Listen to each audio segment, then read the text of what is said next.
오늘 말씀은 이사야서 6장 13절 말씀을 가지고 남은 자 그루터기 신앙이라는 제목으로 말씀을 같이 나누겠습니다. 우리가 구약 성경을 보면 남은 자 그루터기라는 단어가 몇 군데 나옵니다. 이사야서, 미가서, 스가랴, 다니엘 선지서를 보면 남은 자 그루터기라는 단어가 많이는 나오지 않지만 몇 군데 나와요.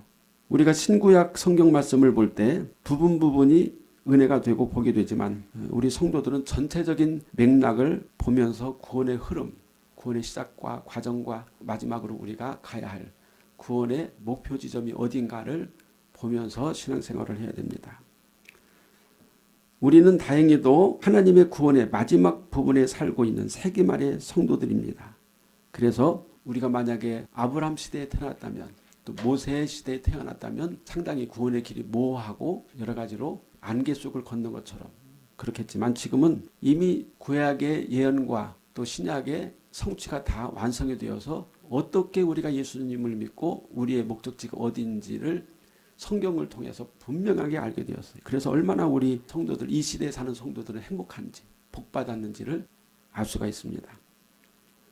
하나님의 구원의 흐름이 창세기 1장에서 요한계시록 22장까지 흘러가는 그 과정을 보고 우리가 신앙생활하는 것이 안전합니다. 그런 면에서 하나님의 구원 역사 중에 마지막 남은 자, 마지막 코스인 남은 자 신앙, 그루터기 신앙은 우리에게 매우 중요하고 결코 무시해서는 안 된다. 우리가 운전할 때 코앞에 있는 사물을 보고 운전하면은 저 멀리 있는 것을 보지 못하기 때문에 위험합니다. 또 길을 잃을 수가 있어요. 방향을 잃어버릴 수가 있습니다. 물론 앞뒤, 옆을 보고 상황을 살피는 것이 중요하지만 그러나 내가 가야 할 목적지가 어디인지 저 앞에 있는 이정표라든지 또는 차들이 움직이는 흐름을 봐야 됩니다. 그래서 멀리 보면서 차를 운전할 때 안전운전할 수가 있죠. 더구나 요즘에는 내비게이션이라고 하는 정말 기가 막히게 좋은 길 안내자가 생겨서 내비게이션이 가라는 대로만 잘 가고 정신 차려서 그 내비에서 말하는 음성을 들으면서 가면은 거의 90% 이상은 문제없이 갈 수가 있어요. 우리가 남은 자 신앙을 알고 있어야지 마지막 천국까지 안전하게 무사히 도달할 수 있다. 그러니까 내비게이션으로 본다면 남은 자 신앙은 목표입니다. 마지막 종착역을 우리가 남은 자 신앙이다 이렇게 말할 수가 있어요. 우리가 신앙생활하다 보면은 물론 하나님이 좋아서 예수님을 믿고 섬기지만 그러나 때때로는 불평불만이 생길 수도 있어요. 하나님은 왜 내 마음을 이렇게 안 알아주시지? 내가 어렵고 힘든데 왜 하나님은 내 손을 들어주시지 않나? 저렇게 하나님 믿고 예수 안 믿는 사람들은 잘 먹고 잘 사는데 우리는 예수 믿고 그렇게 믿음으로 살려고 하는데 이렇게 어려움이 많나 하면서 불평이 생기고 또 마음이 안 들어서 어떤 때는 신앙생활을 회피하고 그리고 또 게을리하고 나태해지고 우리 영혼이 힘을 잃을 때가 종종 있어요. 그런데 그 현재 우리에게 나타나는 그런 현상들 운전하다 보면 바로 앞에 눈앞에 보여지는 것만 집착하다가는 우리가 마지막 천국에 가지 못하고 삼천포로 빠져서 실족하게 될 위험이 크다 하는 것입니다. 예수 믿는 신앙생활도 멀리 다시 말하면 저 천국을 향해서 내가 가고 있다. 순례자의 길이라는 사실을 분명히 알아야 됩니다. 그래서 남은 자 신앙, 이 구약의 선지자들이 우리 성도들, 신약에 있는 성도들, 모든 성도들을 향해서 기록한 남은 자 신앙, 그루터기 신앙을 가지고 가야지만 예수 믿음을 놓치지 않고 말씀과 기도로 마지막까지 승리할 수가 있다. 하나님의 구원의 역사의 클라이막스, 정점은 남은 자이며 그루터기다. 하나님은 남은 자를 위해서 아브라함을 부르셨어요. 하나님께서 아브라함을 부르신 것은 남은 자, 마지막까지 믿음을 지키는 성도들을 위해서 아브라함을 부르신 것입니다. 아브라함에게 물론 복을 주셨지만 아브라함만을 위해서 부르신 것이 절대 아니다. 또 이삭과 야곱의 12지파를 통해서 히브리인이라고 하는 하나님의 백성을 이스라엘로 세우셨어요. 그 이스라엘 백성도 남은 자 신앙을 지키는 마지막까지 천국 가는 영혼들을 위해서 이스라엘을 세우신 것이지 이스라엘 자체가 무슨 종착역이 아니에요. 또 하나님이 거기서 멈추시는 것이 아니다 그 말입니다. 하나님은 모세를 부르셔서 마귀의 세상인 애굽에서 종로를 타는 히브리인들을 구원하셨고 여호수아를 통해서 가증한 우상이 가득 찬 죄악의 땅 가나안을 정복하도록 하셨고 그곳에 여호와의 신앙을 든든하게 심게 하셨고 사무엘을 사사로 세우셔서 사울과 다윗을 기름 붓게 하시고 하나님이 통치하시는 이스라엘 국가를 세우시는데 이것을 우리가 신정국가라. 신정국가는 하나님이 다스리시고 하나님의 말씀으로 운영되는 하나님의 나라가 신정국가입니다. 그래서 이스라엘은 원래 왕이 없었어요. 왕을 세운다 하더라도 그 왕이 진짜 왕이 아닙니다. 정말 왕은 하나님이시고 어떤 헌법이나 국법에 의해서 다스려지는 것이 아니라 하나님의 말씀, 쉽게 말하면 모세 율법에 의해서 다스려지는 나라가 이스라엘이었다. 왕과 백성들이 오직 하나님이 주신 명령과 교훈을 따라야 했고 왕은 여호와 하나님을 진정한 왕으로 섬기고 온 백성들도 왕보다 여호와 하나님의 말씀을 더 순종해야 된다. 이게 바로 이스라엘 하나님의 나라예요. 사무엘은 왕을 세워달라고 외치는 이스라엘 백성들에게 사울을 왕으로 세우면서 이런 말을 했습니다. 사무엘상 12장 14절에서 15절 말씀에 보면 너희가 만일 여호와를 경외하여 그를 섬기며 그의 목소리를 듣고 여호와의 명령을 거역하지 아니하며 또 너희와 너희를 다스리는 왕이 너희 하나님 여호와를 따르면 좋겠지만은 너희가 만일 여호와의 목소리를 듣지 아니하고 여호와의 명령을 거역하면 여호와의 손이 너희의 조상들을 치신 것 같이 너희를 치실 것이다. 왕을 세워달라고 해서 사무엘이 왕을 세워주지만 그러나 너희 왕도 너희도 여호와 하나님의 명령 말씀을 따르지 아니하면 너희를 다 망해 이렇게 말씀한 것이죠. 왕도 망하고 이스라엘 백성 너희들도 망한다. 그런데 이 말씀이 불행하게도 실현이 됐어요. 이 말씀은 경고의 말씀으로 사무엘이 이스라엘 백성들에게 주신 말씀인데 이 말씀을 귀담아 듣지 않고 그냥 인간적인 방법이나 욕심을 따라서 우상숭배하다가 이스라엘이 멸망을 당했죠. 이스라엘이라는 국가는 왕이 통치하고 좌지우지하는 나라가 아니라 왕도 여호와 하나님을 진정한 왕으로 모시고 섬기고 순종하여 하나님의 섭리와 뜻에 따라서 통치되어져야 하는 나라라는 사실을 사무엘은 분명하게 못 박아 말씀을 했던 것입니다. 그런데 우리가 잘 아는 것처럼 사울 왕은 사무엘과 여호와의 명령을 무시하고 불순종하여 사무엘의 번제를 월권 행위했고 아말렉을 멸하라는 여호와의 절대적인 명령을 업신여겼으므로 결국 전쟁터에서 죽음을 당하고 부끄러운 삶을 마감했습니다. 그렇게 이스라엘 백성들이 세워달라고 아주 아우성을 쳐서 사울이라고 하는 그 당시 사울은 진짜 키도 크고 잘생기고 준수했다고 그랬어요. 저 정도면 보통 사람보다도 어깨 위가 보통 사람은 어깨 위가 더 큰 사람. 그러니까 어디다 내놔도 딱 사울이라는 인물이 눈에 확 띄는 정말 왕이 될 만한 제목이다. 이렇게 보여지는 사람인데 그런 사람도 하나님의 말씀을 불순종하고 선지자 사무엘의 명령을 거부하니까 결국은 망하게 되었다. 진정으로 만물을 창조하시고 인류의 생사화복을 주장하시며 우리 주 예수 그리스도를 구원자로 보내셔서 죄악과 사망, 마귀에게서 구원하고자 하시는 하나님을 섬기지 않고 우상과 귀신과 점술, 무당을 숭배하는 자들은 역사적으로 다 망했으며 하나님의 무서운 심판이 임했고 또 앞으로도 그렇게 될 것입니다. 사울 왕이 그렇게 비참하게 죽은 이유 중에서 가장 큰 것은 우상 숭배예요. 하나님의 말씀을 불순종한 것도 있지만 나중에 엔돌의 무당, 여자 무당을 쫓아가서 신접해서 무당에게 신접을 청하여서 귀신을 만났는데 그 귀신이 사무엘이라고 나왔는데 사무엘이 아니죠. 속은 거죠. 결국 신접한 여인과 접신한 것이 가장 치명적인 죄악이었다. 하나님을 믿으면서도 하나님께 기름 부음을 받았으면서도 그랬다 그 말입니다. 하나님과 그의 보내신 예수 그리스도를 믿지 않고 미신과 점술, 귀신을 숭배하는 자들이 할 일은 단 한 가지가 있어요. 철저히 회개하고 모든 더러운 우상을 버리고 오직 거룩하신 예수님을 믿고 하나님의 거룩하신 말씀으로 사는 것이다. 하나님의 말씀으로 돌이키면 삽니다. 그러나 그렇지 않으면 다 멸망을 당해요. 우상을 숭배하고 점수를 통해서 미신을 통해서 혹시 잠깐은 잘 먹고 잘 살지 몰라도 결국 얼마 안 돼서 다 멸망하고 비참한 결과를 맞이하게 될 것이며 그 끝은 지옥입니다. 이런 얘기를 우리가 믿어야 될지 말아야 될지 모르겠지만 요즘에 개척하는 목사들 중에서 자리를 보는데 어떤 자리가 좋은지 점을 쳐가지고 그 자리를 봐가지고 목회를 한다는 그런 목사도 있다 그래요. 믿고 싶지 않아요. 그러니까 얼마나 이 사람의 욕심이 탐욕이 극악한가를 알 수 있죠. 어떻게 예수 믿고 하나님을 믿는 사람이 무당에게 접신자에게 찾아가서 좋은 자리를 알아볼 수가 있느냐 그 말이죠.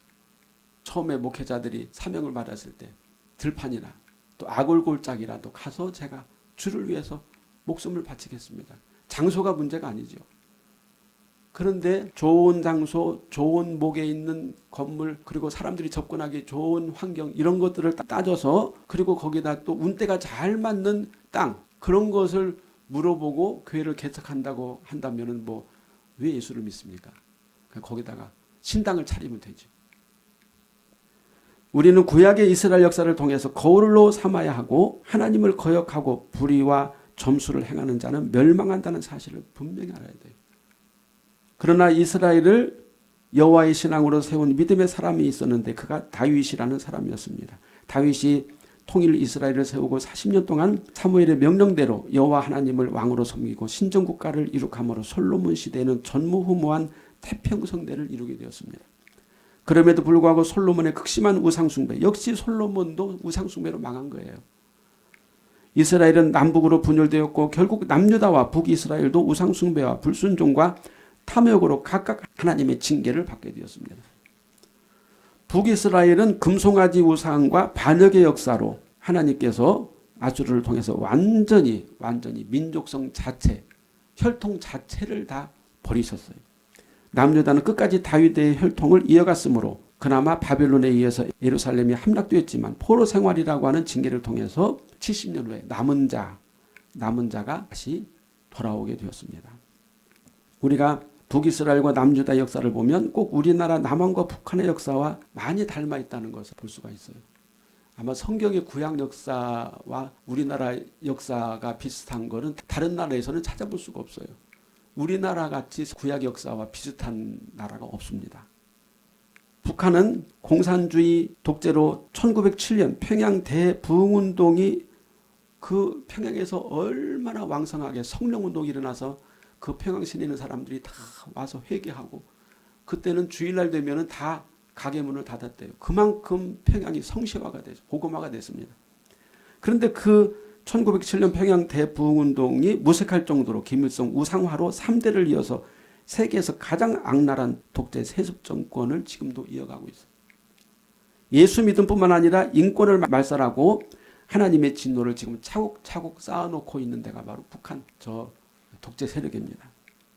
남한은 그래도 한때 예수복음으로 기도와 전도 성령운동으로 세계가 깜짝 놀랄 만큼 한국교회 업적을 쌓아왔고 그로 말미암아 하나님께서 우리 대한민국을 복을 주셔서 경제 발전으로 국력이 세계 10위 안에 드는 선진국으로 성장했지만 지금 현재 상태가 어떻습니까? 미개한 나라에서나 볼 수 있는 동족상잔의 반목질시, 서로 칼부림하고 총을 들이대는 건 아니지만 감정적으로는 완전히 동족상잔입니다. 서로 죽이려고 하고 서로 상대방을 망하게 하려고 하는 그런 반목, 적대적인 아주 극악의 적대적인 상태가 지금 우리나라의 상태잖아요. 화해와 타협이 없이 동서남북으로 갈라져서 서로 상대를 적대화하고 잡아 죽이려는 이상한 증오와 막장으로 치닫고 있는 이 상황이 마치 구약시대의 남유다가 또 북이스라엘이 아수르와 바벨론에게 멸망했던 상황과 비슷하게 가고 있다 그 말이에요. 이런 상태로 가다가는 우리나라는 북한은 중국에게 남한은 미국에게 다시 신탁 통치를 받는 식민국가가 될 것입니다. 우리 국력이 다 무너져 버리면 결국은 외세 침략이 들어오는 것이죠. 이스라엘 역사는 아수르와 바벨론에 의해서 막을 내렸지만 하나님은 유다인이라고 하는 이름으로 남은 자들을 모으셨어요. 그러나 유다인들은 고레스 왕에 의해서 바벨론 포로에서 해방되었지만 그리고 예루살렘으로 돌아가서 예루살렘 성전을 건축했지만 여호와의 신앙을 지켰느냐? 지키지 못했어요. 말라기 선지자가 끝으로 그 역사를 마감하게 됐습니다. 이사야서 6장 13절 보면 그 중에 10분의 1이 아직 남아있을지라도 이것도 황폐하게 될 것이나 밤나무와 상수리나무가 뱀을 당하여도 그 그루터기는 남아있는 것 같이 거룩한 씨가 이 땅에 그루터기니라 하시더라. 10분의 1이 남아있다 하더라도 그것조차도 황폐하게 될 것이다. 이것은 뭐냐면은 결국 에레미야의 예언처럼 남유다가 바벨론 70년 포로 생활하다가 다시 돌아와서 예루살렘에서 새 성전을 건축했지만 그것까지도 황폐하게 될 것이라는 뜻이에요. 하나님은 이사야 선지자를 통해서 남은 자 그루터기를 예고하셨지만 실상 그 남은 자 그루터기는 바벨론 포로에서 돌아온 유다인들이 아니었다. 그럼 누가 남은 자인가? 바벨론 포로에서 돌아온 유다인들은 에스라의 신앙개혁과 느헤미야의 성전 성벽 완공으로 새로운 이스라엘을 이루는 듯 했지만 얼마 안 가서 이제 곧 위선적인 희생제와 불법과 불의함으로 말미암아 말라기 시대 이후 종말을 맞이하게 됐습니다. 말라기 말씀에 보면 참 우리가 들으면 끔찍한 말씀을 말라기가 전하고 있어요. 말라기 1장 10절에 보면 만군의 여호와가 이르노라 너희가 내 제단 위에 헛되이 불사르지 못하게 하기 위해서 너희 중에 성전문을 닫을 자가 있었으면 좋겠도다. 내가 너희를 기뻐하지 아니하며 너희가 손으로 드리는 것을 받지도 아니하리라. 말라기가 그 이스라엘 남은 자들에게 뭐라고 말했냐면은 하나님께서 볼 때 너희들이 바치는 제물이 너무 가증스럽고 위선적이고 더러워서 차라리 성전문을 누가 닫아줬으면 좋겠다. 성전에 들어와서 제물을 바치지 못하도록. 이게 말라기의 말이지만 하나님의 마음이에요. 그만큼 하나님께서 실망하시고 그 남은 유다인들에 대해서도 가증스럽게 여기셨다는 것이죠. 이후에 예루살렘은 무지막지하게 이방 군대에 의해서 짓밟혔고 그 당시 시리아 왕 안티오쿠스 에피파네스 이 사람은 굉장히 유명한 사람입니다. 그 세계 역사에서도 그렇고 이스라엘 역사에서도 이스라엘을 엄청나게 치욕적으로 박해하고 몰살했던 그런 아주 잔악한 왕 에피파네스. 이 사람이 예루살렘 성전을 회파하고 그 예루살렘 성전의 번제단에다 뭘 바쳤냐면 돼지고기를 그 번제단에 불살았어요. 돼지고기는 뭡니까? 구약성경에 보면 부정한 짐승이에요. 절대 돼지고기를 제물로 바치면 안 됩니다. 그래서 정결한 짐승인 어린 양과 염소 또는 소 이렇게 바쳐야 되는데 돼지고기를 바쳤다는 것은 여호와 하나님의 제단을 아주 모독하고 완전히 우롱했다는 뜻입니다. 그리고 거기다가 제우스 깃발, 제우스는 그 헬라 사람들이 숭배하는 최고의 신이에요. 여호와 하나님의 성전에다 자기네들이 만든 제우스 신의 깃발을 꽂아놓고 거기다가 제물을 바쳤다 그 말입니다. 그리고 또 성소를 허물어서 거기다 변소를 만들었대요. 화장실을. 얼마나 참 참혹하고 끔찍한 일입니까? 결국 이 모든 것들이 남은 유다인들이 또 이스라엘 백성들이 여호와 하나님의 마음을 받아주지 않고 진정으로 하나님이 원하시는 거룩함에 이르지 못했기 때문에 우상 숭배와 탐욕과 그리고 미신으로 인해서 결국은 이렇게 스스로 자멸하게 된 것입니다.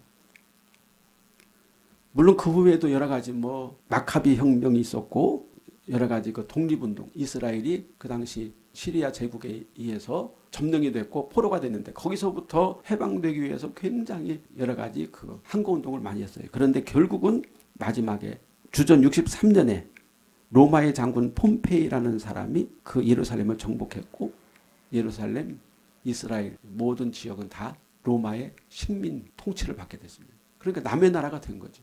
남의 나라. 그냥 이름만 유대인, 이름만 이스라엘 이런 것이지 실제로는 로마의 속국이 되어버렸어요. 그때로부터 우리 주 예수 그리스도께서 성육신하실 때까지 계속해서 이제 로마의 식민지 상태가 되었다. 우리 예수님께서 오셨을 때 이미 이스라엘 모든 지역이 다 로마의 식민 통치에 있었다 하는 것입니다. 이사야는 남은 자가 있을 것이라고 말씀했는데 실제로 이스라엘 역사에 보면 남은 자가 없어요. 다 망했어요. 끝났어요. 그래서 이사야서 6장 13절에서 그 그루터기는 남아있는 것 같이 거룩한 씨가 이 땅의 그루터기니라. 거룩한 씨가 이 땅의 그루터기 남은 자가 될 것이라고 말씀하고 있어요. 그 남은 자는 그루터기이며 그루터기는 거룩한 씨라고 말씀하고 있습니다. 그루터기는 뿌리를 의미하는데 그 뿌리는 바로 거룩한 씨. 거룩한 씨는 거룩하시고 죄가 전혀 없으신 예수 그리스도. 예수 그리스도의 오심을 이사야가 남은 자로 예언한 것이죠. 그러므로 하나님은 아브라함을 통해 약속하신 씨를 주셨는데 그가 메시아이신 그리스도이셨다. 예수 그리스도께서 성육신하셔서 하나님의 나라 복음을 전하셨고 그 말씀이 영생의 씨가 되어서 이 세상에서 활짝 복음의 꽃을 피고 그 영광과 은혜를 드러내도록 하셨습니다. 또 예수 복음은 그의 제자들을 통해서 성령 강림 후 예루살렘과 온 유다와 사마리아 땅끝까지 온 세상에 전파되었고 성령으로 그 복음이 흩뿌려졌을 때 하나님은 비로소 예수 그리스도를 뿌리 신앙으로 삼는 자들을 그루터기 남은 자 구원을 받을 자로 정하셨다. 결국은 예수 그리스도 안에서 남은 자가 구원을 받게 된다는 사실을 말씀해 주고 있습니다. 우리가 이제 그러면 예수님이 오시기 전에 사람들은 구원을 받을 수 없느냐 이렇게 이제 또 문제를 삼을 수가 있죠. 그런데 우리가 창세기 3장 15절에 보면 내가 너로 여자와 원수가 되게 하고 내 후손도 여자의 후손과 원수가 되게 하리니 여자의 후손은 내 머리를 상하게 할 것이요 너는 그의 발꿈치를 상하게 할 것이니라. 이제 이 부분에서 이미 하나님은 여자의 후손 메시아 예수 그리스도 언약을 주셨고 그 언약은 하나님께서 아벨을 통해 명하신 양의 피, 아벨이 행했던 양의 제사, 양의 피 뿌림을 통해서 하나님께서 메시아 그리스도 언약을 계속해서 이어가는 믿음의 세대로 하나님께서 인정해 주셨던 것입니다. 그래서 누구든지 아벨의 피 제사를 여호와 하나님 앞에 믿음과 순종으로 드리는 자는 메시아 예수 그리스도의 씨가 그 안에 있는 것이고 그 예수 믿음은 시대를 초월하여 남은 자 즉 뿌리 신앙이 되어서 죄와 사망에서 구원받고 영원한 천국을 얻게 되어지는 것입니다. 그래서 구약에서도 피뿌림의 제사를 통해서 예수 그리스도의 구원에 이르도록 하나님께서 인도하셨다는 것입니다. 아벨의 피제사와 우리가 지금 믿는 예수 그리스도의 보혈은 엄청난 세월의 차이가 있지만 이 차이를 넘어서 우리가 하나가 되는데 그 하나됨은 하나님이 약속하신 거룩한 씨 곧 메시아 예수 그리스도로 인하게 된다 하는 것입니다. 얼마나 놀라운 일입니까? 극과 극의 시공간의 차이를 하나로 만드신 하나님의 거룩한 씨 예수 그리스도의 신비함이 구약과 신약 전체를 통해서 흘러가고 있는 것입니다. 그래서 히브리서는 이렇게 정점을 찍었습니다. 히브리서 9장 22절에 율법을 따라 거의 모든 물건이 피로써 정결하게 되나니 피 흘림이 없음즉 사함이 없느니라. 그 피 흘림을 하나님께서 이제 아벨의 양제사를 통해서 말씀하셨고 그 하나님의 제사법에 대해서 충실하게 그 제사를 통해서 하나님에게 나가는 자들을 하나님께서 죄를 사해 주시고 예수 그리스도로 말미암아 구원받는 길을 열어주신 것입니다. 사도 요한은 밤모샘에서 본 하늘 환상을 통해 이렇게 거룩한 피를 증거하고 있습니다. 요한계시록 7장 14절에 내가 말하기를 내 주여 당신이 아시나이다 하니 그가 나에게 이르되 이는 큰 환란에서 나오는 자들인데 어린 양의 피에 그 옷을 씻어 희게 하였느니라. 어린 양의 피. 이 어린 양의 피는 예수 그리스도의 보혈이지만 그 전부터 아브라함 훨씬 전부터 아담과 하와가 죄를 지은 후에 가죽옷을 만들어 입히시고 어린 양의 제사를 명하셨던 그때부터 그 피, 그 어린 양의 피가 바로 예수 그리스도의 피였다. 지금은 우리가 명백하게 아주 확실하게 그 어린 양의 피는 예수님의 보혈인 것을 분명히 믿고 또 우리가 이제 그 피를 의지합니다. 또 계시록 12장 11절에 또 우리 형제들이 어린 양의 피와 자기들이 증언하는 말씀으로써 그를 이겼으니 그들이 죽기까지 자기들의 생명을 아끼지 아니하였도다. 어린 양의 피. 그 계시록에서는 어린 양의 피가 계속 이렇게 말씀에 나옵니다. 하나님의 어린 양이라고 또 사도 요한은 요한복음 1장 29절에서 말씀하고 있습니다. 어린 양은 구약에서 하나님이 명하신 번제물이며 신약에서는 십자가에서 죽으신 속죄제물 예수님을 하나로 통합한 구원의 이름, 그 이름이 바로 어린 양이다. 구약에서는 어린 양의 피를 뿌린 자는 죄를 씻음받고 사망과 지옥에서 구원받아 하나님의 백성이 되었고 신약에서는 어린 양이신 그리스도를 믿고 그의 십자가 피로 죄사함받고 성령으로 하나님을 아버지로 모시는 자들이 남은 자가 되어 마지막에 하나님의 나라 천국에 들어가게 되어지는 것입니다.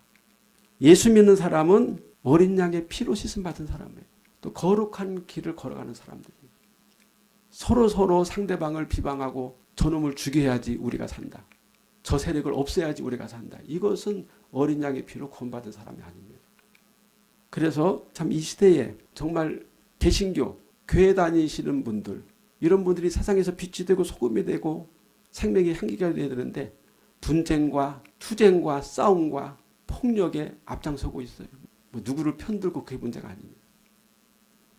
그리고 우리나라 기독교 개신교가 지금 굉장히 큰 위기에 빠져 있는 것은 무속신앙에 빠져 있다는 거예요. 무속신앙. 이 구약성경에서는 무당, 접신, 귀신 이것에 대해서는 굉장히 철저합니다. 하나님께서도 칼로 잘라버리셨어요. 우리 예수 믿는 사람이 그런 사람들과 같이 연합하고 같이 힘을 합하는 것은 얼마나 끔찍한 일인지 몰라요. 그런데 지금 우리 한국교회가 무속과 그리고 또 어떤 그런 미신신앙과 연합이 돼버렸어요. 저게 예수 믿는 사람인지 아니면 무당을 쫓아가는 사람인지 알 수가 없을 정도로. 그러니까 그 가운데서는 계속해서 분쟁이 일어날 수밖에 없어요. 파업이라든지 화해라든지 평화가 있을 수가 없습니다. 무속을 믿고 그리고 미신을 따라가는 사람들, 하나님의 거룩하심을 쫓아가지 않는 사람들에게는 결코 화합과 평화를 기대할 수 없어요. 끊임없는 분쟁과 끊임없는 다툼과 시기 질투와 싸움밖에 없어요. 그래서 우리 예수 믿음이 무엇인지 이 시대에 우리 그리스도인들이 정말 잘 알아야 돼요. 그러므로 어린 양의 신앙, 어린 양의 믿음, 어린 양의 피, 보혈의 능력을 의지하고 그 남은 자의 신앙을 굳건하게 지키지 않으면 우리들의 앞날이 어떻게 될지 알 수가 없습니다. 마태복음 10장 22절에 또 너희가 내 이름으로 말미암아 모든 사람에게 미움을 받을 것이나 끝까지 견디는 자는 구원을 얻으리라. 바로 남은 자는 예수 믿음을 끝까지. 예수 믿음은 막 싸우는 게 아니에요. 예수 믿음은 파당을 만드는 게 아닙니다. 예수 믿으면 자기 이익을 위해서 자기의 어떤 욕심을 위해서 상대방을 깎아내리고 상대방을 죽이고 이런 게 예수 믿음이 아니라는 거 알잖아요. 예수 믿음은 거룩한 하나님의 백성의 삶을 그저 담담하게 그리고 한 발짝 한 발짝 살아가는 사람들. 그 믿음의 길을 마지막까지 지키는 자. 우리가 이 세상에서 생명이 떠날 때까지 그 믿음의 길을 지키는 자. 그러한 자들이 바로 이사야가 말한 남은 자, 그루터기가 되는 것입니다.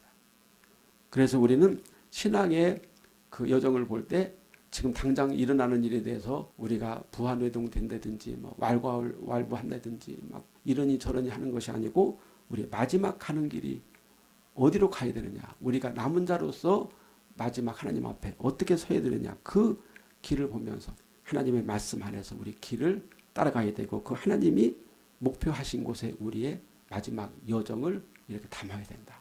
바로 그것이 남은 자, 그리스도의 신앙이 되는 줄로 믿습니다.